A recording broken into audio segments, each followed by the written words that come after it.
Olá, bom dia! Entre nós e as Escrituras está presente outra vez. E nós vamos dar sequências sobre parábolas.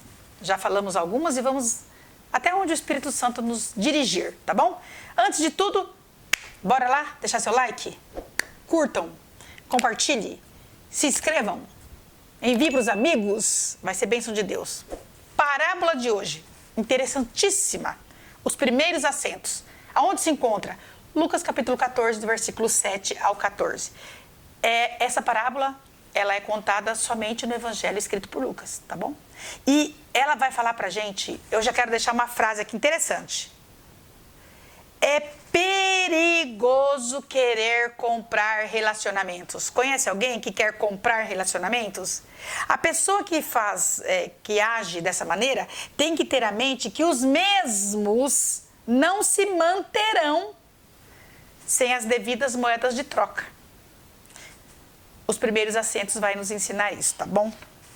Disse aos convidados, Lucas capítulo 14, versículo 7, uma parábola, reparando como eles escolhiam os primeiros assentos, dizendo-lhes, quando por alguém fores convidado às bodas, não te assentes não no primeiro lugar, para que não aconteça que esteja convidado outro mais digno do que tu, e vindo o que te convidou a ti e a ele, te diga, dá lugar para esse. E então com vergonha tenhas que tomar o derradeiro lugar. Mas quando fores convidado, vai, assenta-te no derradeiro lugar, para que quando vier o que te convidou, te diga, amigo, senta-te aqui para cima, e então terás honra diante dos que estiverem contigo à mesa. Portanto, qualquer que a si mesmo se exaltar, será humilhado, e aquele que a si mesmo se humilhar, será exaltado. E dizia também ao que tinha convidado, quando deres um jantar, Jesus contou essa parábola num jantar. Aí ele dizia também ao que tinha convidado ele para o jantar. Quando deres um jantar ou uma ceia, não chame os teus amigos, nem teus irmãos, nem teus parentes, nem teus vizinhos, para que não suceda que também eles tornem a te convidar. E te seja isso recompensado. Olha o que Jesus falou para quem o convidou para o jantar.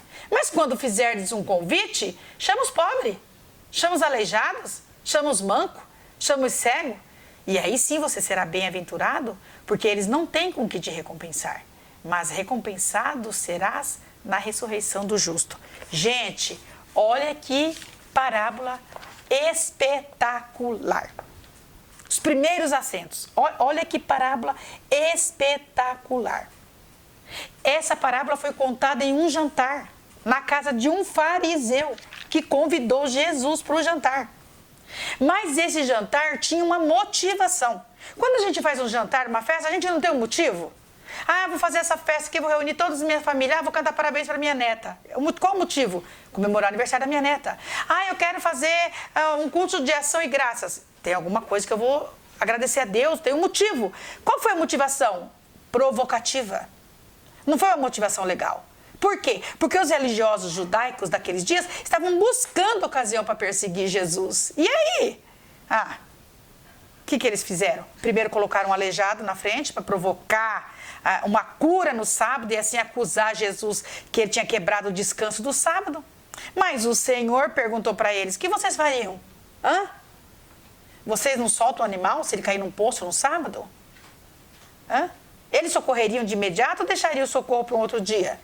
Então, como eles recusavam responder, Jesus recusou também não curar aquele homem naquele sábado. Então, foi nessa ocasião que, reparando como aqueles homens escolhiam os lugares à mesa, e olha só que interessante, como foi convidado, como eles convidaram os convidados, Jesus contou essa parábola então para trazer uma lição.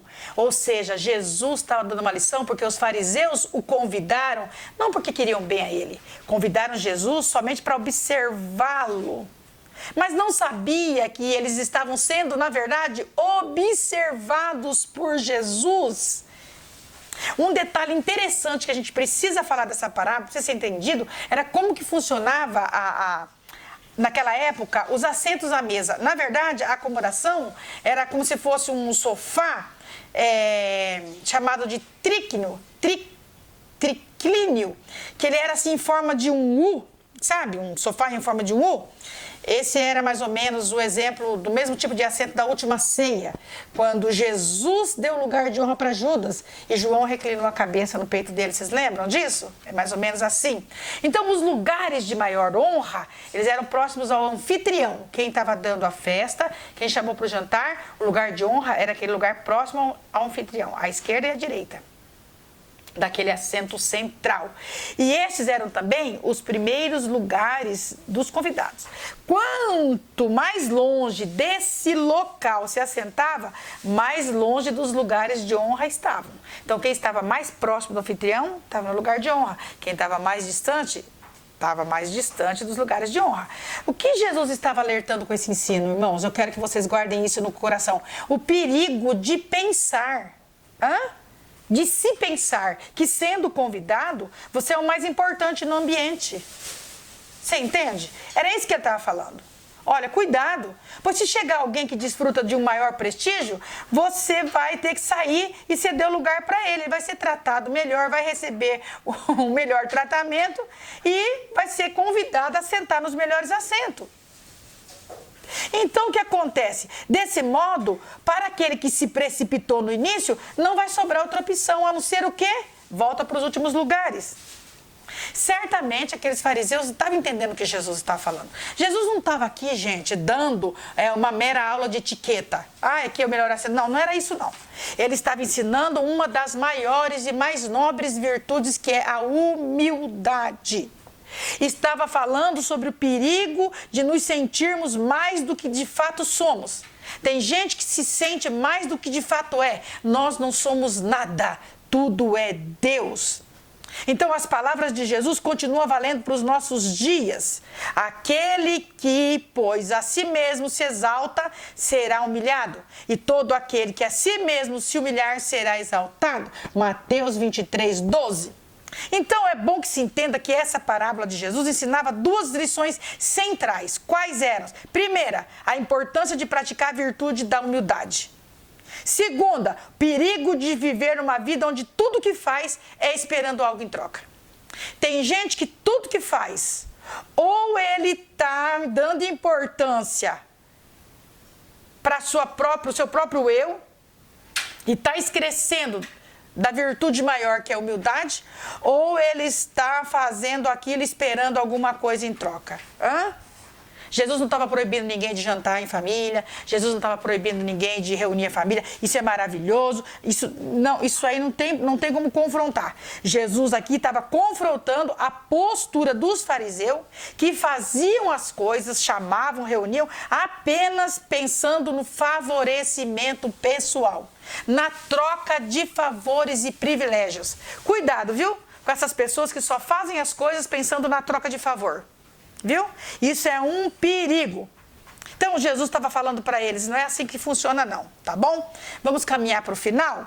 Qual que é um conselho importante aqui para a gente? Jesus estava falando para eles assim, quer ver? Eu quero compartilhar com vocês isso. Se eles quisessem usar o momento da mesa, o que Jesus estava falando para eles? Se vocês querem usar mesmo o momento da mesa para construir algo que de fato tivesse valor, por que vocês não convidaram os aleijados, os cegos, os mancos? Porque esses aí não vão ter como recompensar vocês. No entanto, haveria sim uma recompensa para isso pelo próprio Deus. Quando na ressurreição do justo, você for recompensado, galardoado.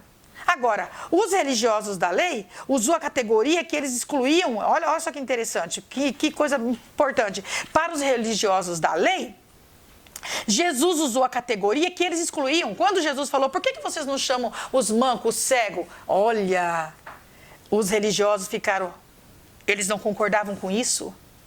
Porque para aquele pessoal daquela época, doença física, cegueira, para eles era consequência de maldição, era consequência de pecado, era alguma punição divina. É assim que eles viam. Mas Jesus estava ensinando que fazer o bem aos que vão retribuir o bem não impressiona Deus. fazer o bem para quem pode te retribuir, não impressiona Deus. Agora, o reino de Deus é aquele reino onde as pessoas possuem o seu valor independente das suas imperfeições, independente da sua classe social. É isso que é reino de Deus, porque Deus amou a todos, a todos. Então a mensagem que Jesus estava dizendo com isso, era o que eu disse no começo, não se isole das necessidades das pessoas, faça o seu melhor para todo aquele que não puder retribuir ou recompensar, porque no dia que você fizer isso, certamente você está fazendo para Deus. Que Deus te abençoe, que nós possamos entender. E aqui eu fecho com a frase que eu comecei, que há um perigo muito grande em comprar relacionamentos, pois esses mesmos relacionamentos não se manterão sem as devidas moedas de troca. Quando você fizer alguma coisa, faça por amor. Quando você vê alguém fazendo alguma coisa com segundo interesse, cai fora. Se o jantar for para segundo os interesses, nem vá. Se a reunião é uma reunião que o nome do Senhor não vai ser glorificado, nem vá. Se a festa não é para a glória de Deus, nem compareça. Que Deus te abençoe. Que Deus te ajude. Até a semana que vem com uma próxima parábola entre nós e as Escrituras.